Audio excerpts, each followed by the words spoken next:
Jesus Christ. Alright, so, I don't know if I mentioned this in the last Doctor Who video that I did, but, I've decided that I'm gonna stick with this format, uh, probably for the rest of, Series 10, just because I'm working on a couple other videos, and, I might get a little bit, busy in the coming weeks, so, this just makes the most sense, I think, for, how to handle getting my raw thoughts on this show down, just so that I can keep my promise of having something for each week, but also not have to worry about scripting and editing several videos within 1 week whilst I'm also doing other things. So, yeah. Uh, the last video I did was scripted, and this one is probably going to come right between that and another scripted one for next week. So, that's something to look forward to. So, I'm talking about the Empress of Mars now, and this was written by Mark Gatiss, or Gatiss. Yeah, I'm pretty sure it's pronounced Gatiss. And I've come to some conclusions about Mark Gatiss in the past, like, recent times, I guess. And that is that Mark Gatiss is a complete hack. He's not a good writer. I've enjoyed 2 or 3 of his episodes. I don't think Robot of Sherwood or Crimson Horror and stuff like that is great or anything, but I have fun with it. I'm convinced those are flukes. Gatiss good stories are all flukes, and they're not even that good. And it's not just this show. His episodes are the worst, most insulting episodes of Sherlock. His writing, above anything else in that show, I think killed my love for Sherlock. And though he's not nearly enough of a presence on Doctor Who to kill my love of this show, he's written what I consider to be the worst episode of all time, which is Sleep No More, and The Empress of Mars is not much better. I think that this episode really just drove in the nail in the coffin for me, that Mark Gatiss is not good at writing really compelling television, at least for me. He's, in my opinion, a lot of his stuff has been, on the whole, mediocre, and at worst, some of the most mind-numbing stuff I've ever watched. This episode is not the most mind-numbing stuff I've ever watched, so that's a compliment, I guess. It's just really, really cliched by the standards of this show. Like, I don't know how to even talk about this episode without just talking about all of the, like, real typical Doctor Who tropes that it falls into, and that's pretty much all it does. Like, this is another Ice Warrior episode. The last episode, with the Ice Warriors was also another Gatiss one, and it was one of his better ones. It was a Cold War, and that was one of the kind of dumb but fun episodes back in Series 7. And a lot of my enjoyment for that episode, and a lot of the reason I was looking forward to this one before I found out Gatiss was writing, is that I like the Ice Warriors. I don't know, as, like, just as an idea, I really like warrior culture, lizard Martians, and, like, the aesthetic of the Ice Warriors is really cool. I like the green, I like the big red eyes that are, we know now, part of the suit, but, I don't know, just the Ice Warriors always looked cool to me. They always seemed like just a real fun beat-em-up villain, and, I don't know, just, this is a real, this is a real out-there concept for an episode. Like, Victorian, military gets stuck on Mars, and that's really the sort of concept that you can only do in this show. And, it's not a real heady concept. Like, a lot of the sort of ideas that you can only do in this show are just like, well, isn't that neat? Not necessarily saying anything, but sort of an interesting idea just to see if you can even pull it off. And that's really all this episode has going for it, is the kind of goofy, cool idea that is the basic premise. And I don't know, it's just so by the numbers. It's another interspecies conflict, just like the last Ice Warrior episode, just like what we do with the Silurians all the time. Uh, just like we did with the Zygons in Series 8? No, Series 9. And we have the Doctor almost achieves peace, but some idiot undermines the whole thing so we can have some suspense. And it was especially contrived in this episode because we get the moment where we're almost at sort of an agreement, and someone does something dumb that like sets off the Ice Queen in this case, Araxa, I think her name was. I'm just gonna call her the Ice Queen, and she shows up a little ways into the episode, and the Doctor and Bill almost convince her to spare the Englishman, and one of them legitimately, accidentally shoots her, and like it doesn't do anything. But I think the implication of like that guy's facial expression is supposed to be that he legitimately just like, I don't know, flinched or something and shot off by complete accident, and that's what really pushes her over the edge to like, all right, I'm gonna kill these guys. And it's such a contrivance. It's so terrible. Like, this whole episode is real lazy.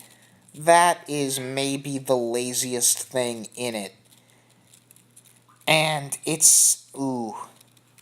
Okay, so the one trope that this episode avoided, that I suppose it was kind of clever about, is that we're in sort of a typical situation where the Doctor is interacting with like a group, and we've got the one reasonable authority figure that wants to listen to the Doctor, and we've got the one trigger happy crazy person who's just a complete douche, just a complete chode.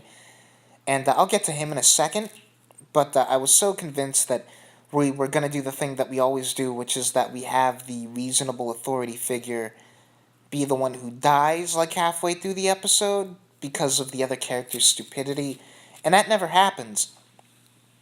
And he's a guy who wants death because he was a coward and he deserted the military and he got hung, but it didn't take, so he's sort of been a death seeker this whole time. And the episode ends with it looks like the Ice Queen is going to grant him his request for death, but she doesn't. And the one really cool idea in the episode is that we really followed through with the warrior culture. And there's something that's been pointed out on channels that I watch, which is that like fictional television shows are always really like disrespectful to the idea of warrior cultures, and that applies to a degree with this show as well. But it's usually a bit more nuanced, and the ending here I think is a nice example of like two characters who by the end of the story are meant to be at least partially sympathetic are like operating under the whole no, they're like, you do not get suicide. The only honorable death is a death in battle, and they both sort of agree to that and agree to be of service to each other. And that was the one decent thing in this episode. And, I don't know. I guess I gotta talk about the other guy who is Catch Love. Ooh, this. Okay, like I had a problem with the obligatory instigator character and Smile, who never gets a name but is just there to like jump to conclusions and say, no, we gotta eradicate the robots, there's no chance for peace, let's just kill everything. Even that guy was sort of justified. The guy in Thin Ice, who sort of like knew that he was a bad guy and didn't even pretend to have the remotest bit of empathy or sympathy. This guy in this episode is a million times worse than either of them. Catch Love is a cartoon. This show has to stop using this stupid archetype to engineer all of its conflicts. It's always the unreasonable, belligerent, power-hungry, selfish human who just has no time to hear anything about peace or listening to authority or anything. He always has to be this stupid, cocksure, ridiculous archetype, and this is the worst it's ever been. There is not an ounce of humanity to this guy. I don't even know what his motivation is other than just bloodlust and selfishness. Like, we also have another selfish archetype in this episode, but at least he wants, like, material wealth. Like, that's nothing great, but at least it's something. This guy is just... He's not a character, he's a plot device. He's a walking plot device who we just get rid of at the end of the episode with no catharsis, no anything. I don't understand how someone who's been writing on this show for over a decade falls back on an archetype this lazy. Like, I'm trying to get into writing fiction, and I'm in the, like, beginnings of writing something right now. If I ever write a character this ridiculously lazy and one-dimensional, I want someone to find me and physically slap me in the face, because this is not acceptable. This is ridiculous. It's insane. I don't understand. Like, this is an episode where even people I know, a lot of people, I've asked around, and people seem to generally like this episode, or at least think it's one of Gatiss's better scripts. I want someone to justify this character to me. Someone watching this video, in the comments, please, justify Catch Love. He is not a character. Nothing he does is remotely human. He's not a real person. And someone has to explain to me how he is an acceptable character to be written into this show by a veteran writer. Oh my god, just wow. And we also do, we have your typical sort of, like, rookie, like, wet behind the ears, innocent character who also dies, and that's supposed to be real sad and tragic. But not only is he also not really a character, but we actually have the gall to do the guy talks about how he's going to get married. He pulls out a picture of his fiancée, talks about the green grass and the beautiful church that they're going to get married in like 5 seconds before he dies. Mark Gatiss, are you a writer? Are you someone who is this? Oh, I've heard it said that this is the story that Mark Gatiss always wanted to do. Does that mean that this is the first script he's ever written? This is the most amateurish thing, I think. There are worse episodes of this show. I think Sleep No More is still the worst episode of this show. Considerably worse than this. It is not as amateurish as this story is. I struggle to think of an episode this year or in recent memory that's been this that's felt this much like it's been written by someone who's never written a single thing before. They've only watched other television shows and other movies, and it's it's the most ludicrous thing. This episode is so lazy. But before I get into repeating myself too much, speaking of movies, we have this running gag between Bill and the Doctor where Bill references a bunch of movies that the Doctor doesn't know, and it's not really funny.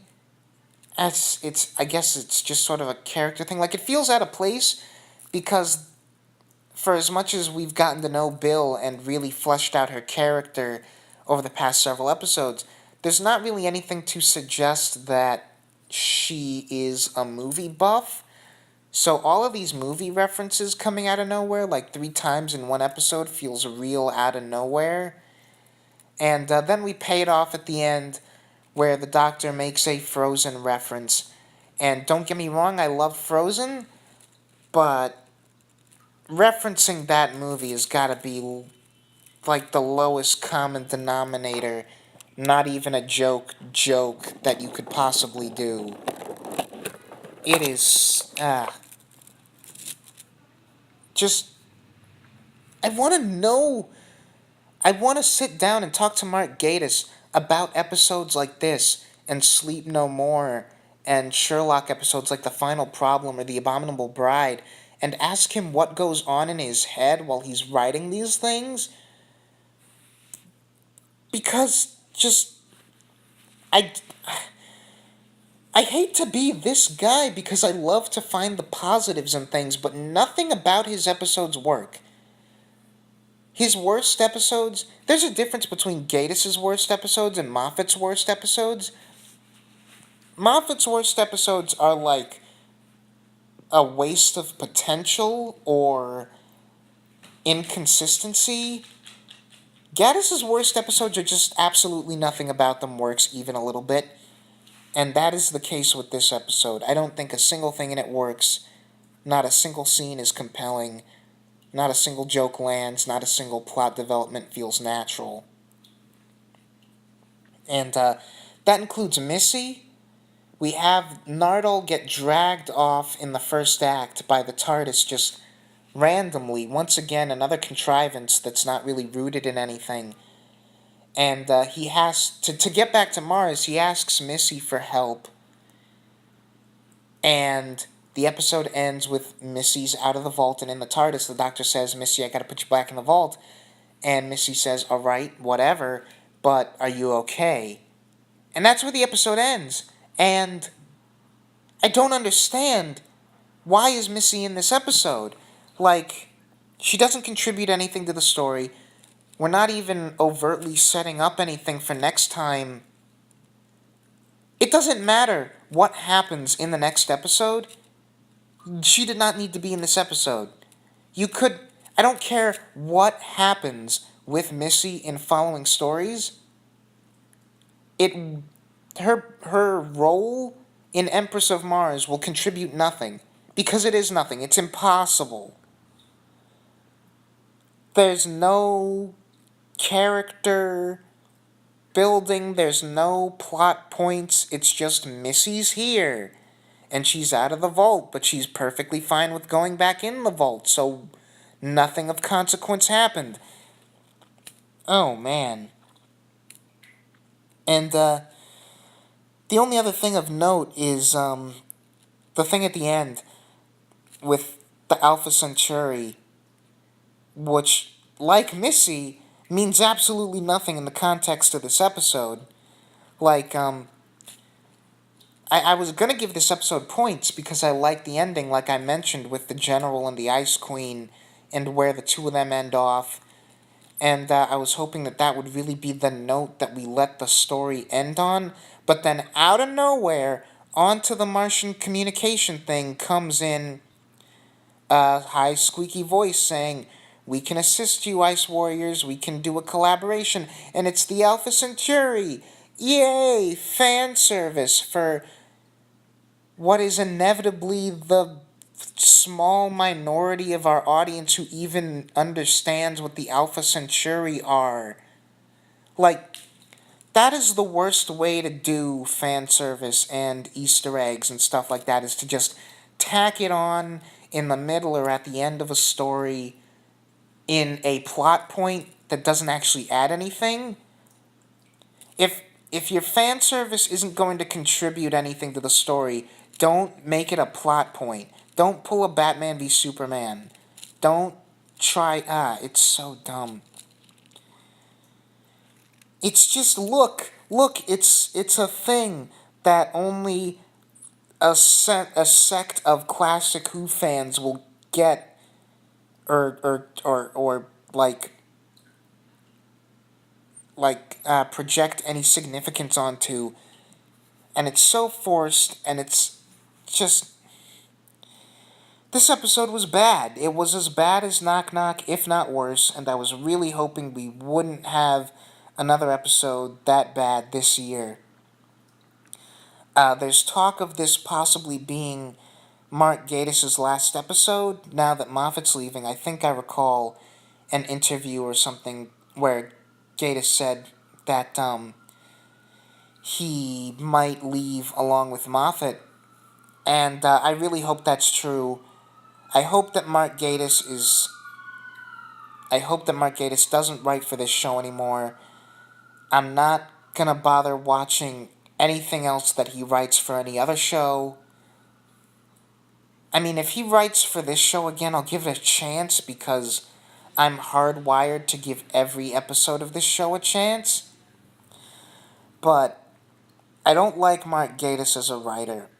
I don't think he's good at his job. 90% of what he's written in general has been schlock. This story sums up his whole output. It's flat, it's trite, it's real shallow. Not a fan.